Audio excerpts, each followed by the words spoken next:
Now we are going to deal with literature reader unit number 5 poem A Legend of the Northland. Okay, this poem narrates the legend of an old lady who angered Saint Peter because of her greed.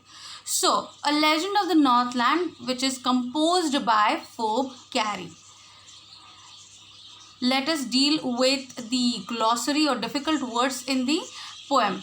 Legend. Legend means old traditional story. So this poem is basically in a story form, and it is very old and people believe in it. Saint Peter. So the character of the story, one of the characters of the story is Saint Peter.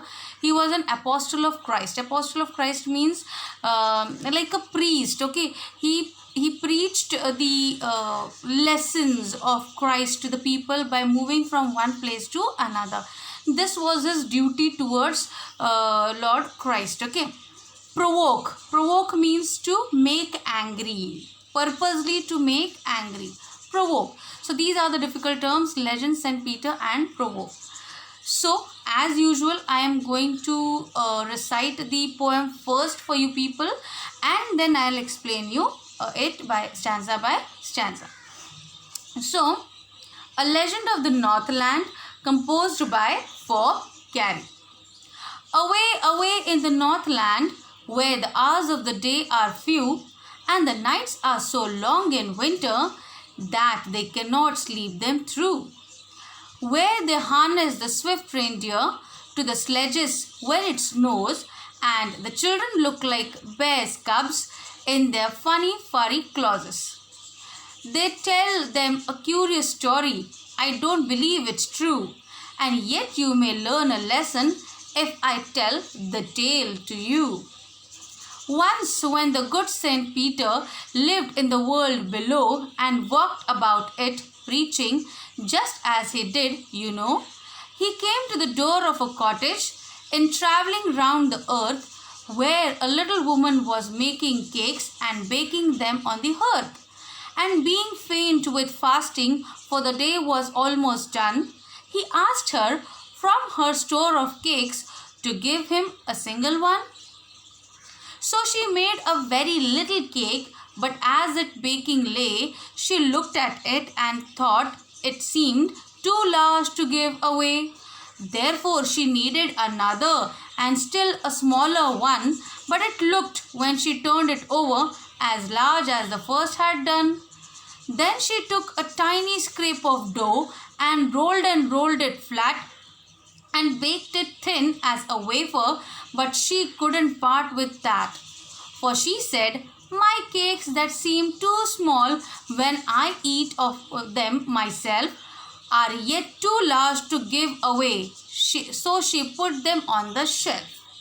Then good Saint Peter grew angry, for he was hungry and faint, and surely such a woman was enough to provoke a saint.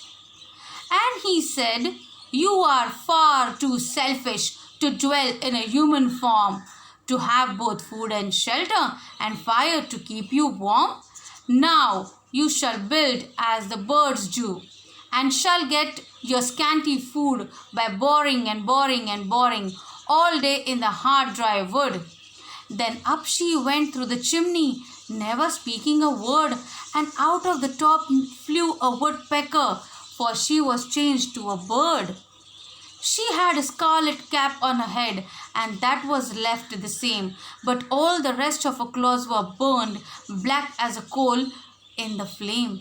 And every country school boy has seen her in the wood, where she lives in the trees till this very day, boring for food. Okay, so this was the story in the poem form. So it is a ballad, actually. If you can see over there, a ballad. A ballad is a song narrating a story in short stanzas. Ballads are a part of folk culture or popular culture and are passed on orally from one generation to the next. So A Legend of the Northland is a ballad of the same kind. So what is a ballad? Ballad is a song where story is narrated in each stanza, and these ballads are a part of folk culture or popular culture, and they are passed orally from one generation to another. So we can say that they might be in a written form, but mostly they are passed on from one generation to another orally. So from one generation, as in grandma telling stories to her grandson or granddaughter, and this is how they themselves pass on the story to their grandson and granddaughter. So from one generation to the another, and it is in a it has a rhythm of it. When I recited this poem for you people right now, you might have seen there is a steady rhythm in each stanza. So while reciting, you get an interest, and you get a rhythm. Okay, and you automatically you follow that rhythm, and that is because of the rhyming scheme and the rhyming words used in this poem. So this was all about the poem.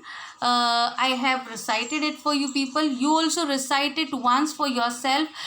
Recite it once or twice, okay, and try to understand. It is very easy to understand, very in very simple words this story is, this ballad is, okay. So I'll make the another video for the explanation of this story or this ballad, okay. Till then, you recite it and try to mark the difficult words, and also please go through the rhyming scheme and rhyming words of this poem. Till then, thank you.